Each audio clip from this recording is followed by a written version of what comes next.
Sur la match de la télé Global Télévision GTV. Bonsoir et bienvenue dans cette principale édition du soir de Voici les titres. Entre 44 et ce nouvel an qu'on espère, le temps aura couru 80 ans. Le Sénégal commémore ce dimanche 1er décembre le 80e anniversaire de l'un des pires crimes coloniaux de son histoire. Le 1er décembre 1944, l'armée française a ouvert le feu sur ses propres soldats, des tirailleurs français qui demandaient le paiement de leurs soldes. 80 ans plus tard, alors que de nombreuses zones d'ombre persistent encore sur le déroulement des faits et le nombre de victimes, la cérémonie s'est déroulée en la présence de nombreux chefs d'État et de délégations étrangères. Les moments forts dans cette édition. La Fédération internationale des ouvriers du transport ITF a organisé ce samedi à Dakar un atelier sur la pêche illicite non déclarée et non réglementée INN. Ils se sont penchés sur ce fléau afin de proposer des pistes. Ndella Ndiaye nous en dit un peu plus dans ce journal. Et puis, journée mondiale de lutte contre le sida. Toutes les 25 secondes, une personne est infectée par le VIH dans le monde. Partout dans le monde d'ailleurs, les communautés, les gouvernements, la société civile, le secteur privé et les partenaires de la santé mondiale ont travaillé main dans la main pour réaliser des avancées extraordinaires dans la lutte contre le VIH. Le secrétaire général de l'ONU, Antonio Guterres, affirme qu'il est possible de mettre fin d'ici 2030 à la menace que fait peser le sida sur la santé publique. Nous suivrons les explications de Mansour Diassé dans ce journal aussi. Encore une triste nouvelle, l'association des écrivains du Sénégal est en deuil. Leur président, Alioune Badara Bèye, n'est plus. Né le 28 septembre 1945 à Saint-Louis, l'écrivain sénégalais est décédé à l'âge de 79 ans ce dimanche à Dakar, des suites d'une longue maladie qui était Alioune Badara Bèye. Son parcours, vous l'aurez aussi dans ce journal. Tels sont les titres, tout de suite le développement.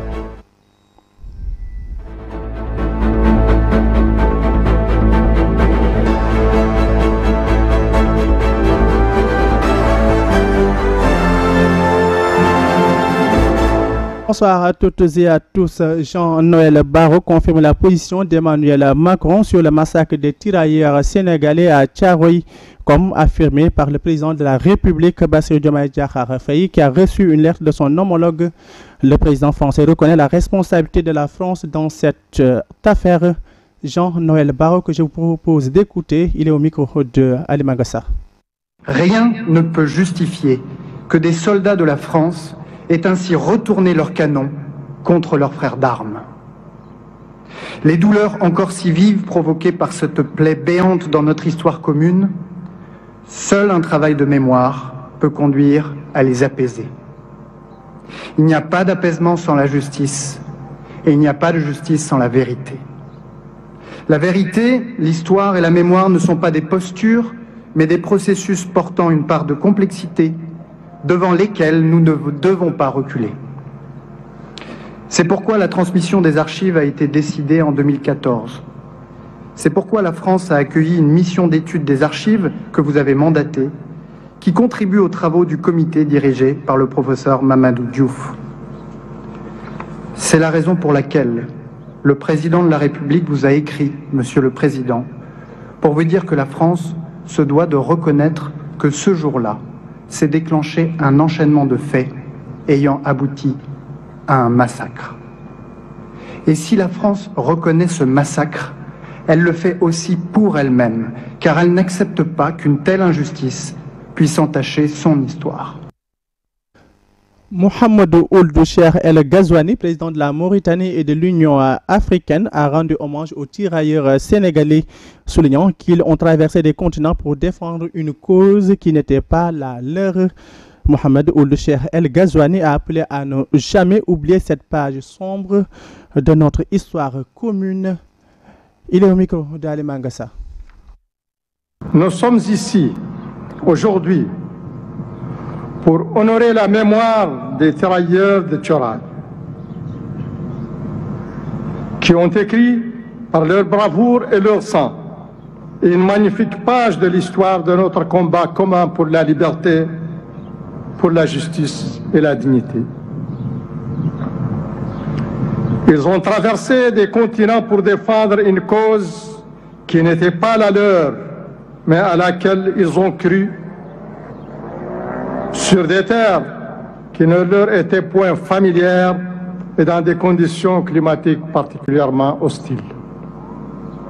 Cependant, cela n'a nullement entamé leur détermination, ni freiné leur ardeur au combat.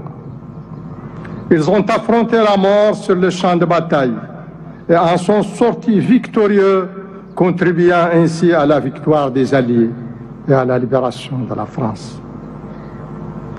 Pourtant, revenus dans la chaleur du pays natal, fiers de la victoire et prêts à embrasser la vie, la mort les a attrapés par la traîtrise en ce tragique 1er décembre de 1944, ici même, dans cette caserne où l'écho de l'injustice criante, de l'ingratitude et du déni résonne encore, toujours et pour l'éternité. Nous nous recueillons aujourd'hui dans un esprit de respect et de reconnaissance, de souvenir et de mémoire, pour affirmer que leur sang versé sur cette terre n'a pas été vain et ne sombrera jamais dans l'oubli.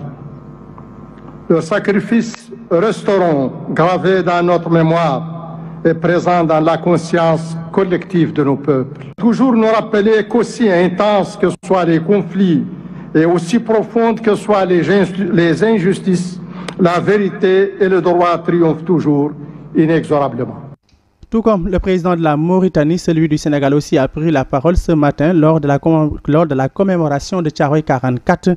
Bassirou Diomaye Diakhar Faye a d'ailleurs annoncé d'importantes mesures, des mesures qui visent à faciliter le rétablissement de la vérité. Pour le chef de l'État sénégalais, la vérité exige d'être pleinement révélée, transmise et reconnue. Il estime que nous devons encourager cette dynamique pour restaurer la mémoire et la dignité des tirailleurs sénégalais, raison pour laquelle il compte initier plusieurs mesures de réappropriation de cette histoire commune avec 6 pays africains. Frère, il est au micro d'Ali Magassa. Pour nous acquitter d'une dette morale vis-à-vis des tirailleurs et de leurs familles. C'est pourquoi nous avons mis en place un comité international de chercheurs indépendants pour aider à la reconstitution exacte des faits et à une meilleure connaissance de cette séquence de notre histoire partagée avec la France. Pour faciliter les travaux de recherche, j'ai sollicité du président de la République française la mise à disposition de tout document d'archives pouvant contribuer à la manifestation de la vérité et leur collaboration le moment venu dans la localisation des sépultures et l'identification éventuelle des victimes. Les recherches se poursuivront après la commémoration. C'est pourquoi je lance un appel aux acteurs étatiques et non étatiques de tous les pays concernés, y compris la France, aux historiens et chercheurs de tous bords, afin de joindre nos efforts pour porter un regard lucide sur cet épisode sombre de notre histoire commune. Pour ma part, j'initierai plusieurs mesures de réappropriation de cette histoire commune avec 16 pays africains frères. Premièrement, un mémorial en l'honneur des tirailleurs sera érigé à Thiaroye pour servir de lieu de recueillement et de mémoire ouvert à toutes les nations dont ils étaient originaires, ainsi qu'au public. Deuxièmement, un centre de documentation et de recherche dédié aux tirailleurs sera érigé pour conserver la mémoire. Parlons à présent du domaine de la pêche avec la Fédération internationale des ouvriers du transport ITF qui a organisé ce samedi 30 novembre un panel dans le cadre de lutte contre la pêche illicite. La rencontre qui s'est tenue avec la participation des acteurs du secteur de la pêche vise à trouver des solutions à ce problème facteur de la raréfaction des ressources halieutiques. Voici des réactions recueillies par Ndella Ndiaye Ndaxte. Nous sommes à Dakar dans le cadre d'un atelier d'évaluation de nos activités d'un projet financé par notre partenaire de LO Norway pour évaluer les activités et planifier les activités de 2025.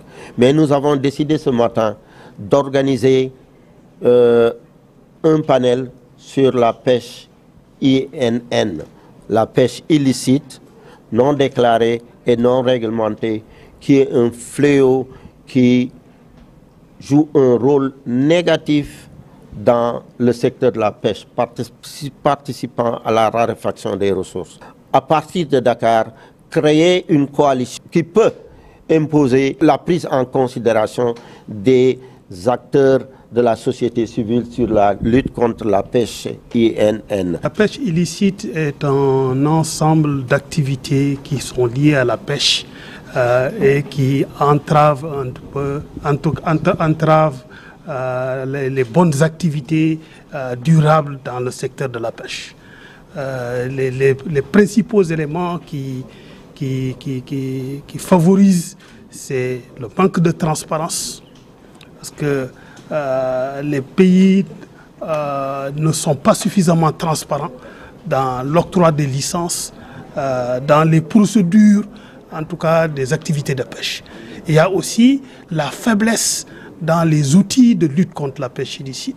Par exemple, les observateurs qui partent en mer ne sont pas sur tous les bateaux, ou manque de formation, et les inspecteurs aussi qui contrôlent le port, les points de débarquement du poisson ne sont pas suffisamment formés ou ne sont pas suffisamment renseignés ou informés pour prendre en charge les besoins de surveillance. Donc on est très impliqué, IJF est très impliqué dans la lutte contre la pêche illicite dans la sous-région. Une autre lutte, il s'agit du sida. Chaque année, le 1er décembre est célébrée cette journée mondiale. Cette édition est commémorée sous le thème suivant le chemin des droits. Cette lutte contre le VIH-Sida a connu des progrès au Sénégal. Le taux de prévalence de l'infection dans la population générale ne cesse de connaître une baisse ces 10 dernières années. Les détails avec Mansour Diassé. La journée mondiale de lutte contre le sida est organisée chaque 1er décembre dans le monde entier. Il est le cadre de manifestations de soutien aux personnes vivant avec le VIH-Sida et les victimes de la maladie liée au sida. Cette édition 2024 est célébrée sous le thème « Suivons le chemin du droit ». Le slogan de cette année vient s'ajouter à une liste toujours plus longue de défis mis en avant par cette manifestation dans le monde entier. Lancée en 1988, la Journée mondiale de lutte contre le sida a été la première journée internationale dédiée à la santé au niveau mondial. Au Sénégal, les efforts accomplis après 30 ans de lutte contre cette maladie ont abouti à une stabilisation de l'épidémie du sida avec une prévalence faible de 0,3% contre 0,7% au sein de la population générale en 2022. Mais on constate des niveaux de prévalence plus élevés dans certains groupes. La proportion de personnes vivant avec le VIH recevant un traitement antirétroviral est passée de 44% en 2015 à 77% en 2020. Pour une meilleure compréhension des enjeux et pratiques de l'engagement citoyen, le programme Tous engagés qui prône également la création d'un réseau de jeunes engagés a organisé une session de formation sur le thème l'engagement citoyen et la démocratie participative. Selon Djali Badjan, présidente de l'association Mbed Dimbi, cette formation permet aux médias de mieux informer la population sur la question de l'engagement citoyen. Il est au micro d'Assoussou Ousmane Bitey de Pimbourg. C'est un programme avec différentes cibles. Nous avons déjà fait la session avec les jeunes, les associations de jeunes du département. 2 sessions, nous avons déjà fait une session avec les organisations de femmes. Et cette fois-ci, c'est la 3e session avec les professionnels des médias.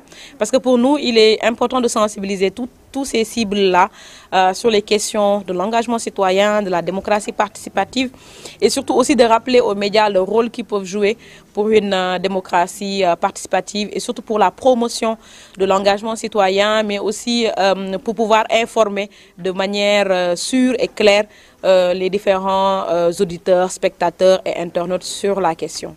L'engagement citoyen est la base de ce que nous sommes en train de faire. D'ailleurs, le slogan de l'organisation de l'association, c'est « Oser la citoyenneté ». Il y a énormément de programmes que nous tentons de développer dans le centre, même si ça fait juste quelques mois qu'on est là. Mais l'idée, c'est vraiment d'en développer encore plus, de faire de ce centre un lieu pour les jeunes, que ce soit un lieu de capacitation, de formation, mais aussi de divertissement. Cheikh Mountakha, apôtre du silence, c'est le titre de l'ouvrage de Abdoulaye Mamadou Guissé. L'auteur décrit entre les lignes les qualités multidimensionnelles du Khalife général des Mourides. Comme rendu Djibril Niane, Pape Ndakhte Gueye.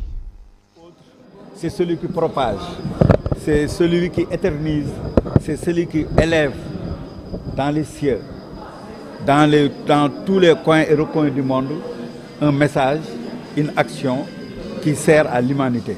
Mais surtout quand l'action servie vient de Dieu. Parce que le silence est un des attributs du Seigneur, de notre Dieu unique, Allah subhanahu wa ta'ala. D'ailleurs, le français dit pour sublimer une force ou bien une puissance, le français emprunte cette phrase: seul le silence est grand, tout le reste n'est que faiblesse. Aujourd'hui, nous constatons que le silence d'Al-Mountakha Bachir est parole. Le silence d'Al-Mountakha Bachir est action. Le silence d'Al-Mountakha Bachir est le remède qui guérit l'humanité et le monde entier. C'est pour cela que, à travers ce recueil, ce livre, j'ai aussi rendu hommage à Serigne Saliou, j'ai aussi rendu hommage à tous les khalifes de Serigne Touba et aussi Serigne Touba lui-même. Le livre est une réponse à tous les détracteurs de nos chefs religieux. Le livre est une réponse à tous ceux qui pensent que les références religieuses n'existent pas. Tous ceux qui pensent qu'il faut piétiner sur les références religieuses. Donc, je ne m'appesantis pas sur une personne, ou bien à une communauté, ou bien à un parti politique. C'est être sectaire, c'est être réducteur, alors que moi, je suis global, avant même la globalisation. Je l'avais annoncé, l'Association des écrivains du Sénégal est en deuil. Leur président, Alioune Badara Bèye, n'est plus. Alioune Badara Bèye, né le 28 septembre 1945 à Saint-Louis, est un écrivain sénégalais, à la fois dramaturge, auteur notamment de pièces historiques, poète et romancier, également fonctionnaire et éditeur. Il est chargé de la coordination du 3e Festival mondial des arts nègres FESMAN 3, qui se tiendra du 10 au 31 décembre 2024 à Dakar. Il est président de l'Association des écrivains sénégalais et préside la Fédération internationale des écrivains de langue française. Ainsi, de par ma voix, le groupe GTIM à la tête, le président Mamadou Racine Sy et le directeur Alioune Sy, prie pour le repos de son âme et nos sincères condoléances à sa famille, ses proches collaborateurs, surtout les écrivains. C'est d'ailleurs cet élément qui met fin à ce 20h présenté par Abdoulaye Dieye. Merci de l'avoir suivi. Merci à l'équipe qui a assuré la coordination et la réalisation, à la partie technique. Moussa Diouf, Issa Diakhaté au montage, Mansour Ndiaye, sous la supervision et la réalisation de Ali Mangassa. L'info revient demain lundi à 13h avec la grande édition de la mi-journée. D'ici là, portez-vous bien et bonne suite des programmes sur la magie de la télé, Global Télévision.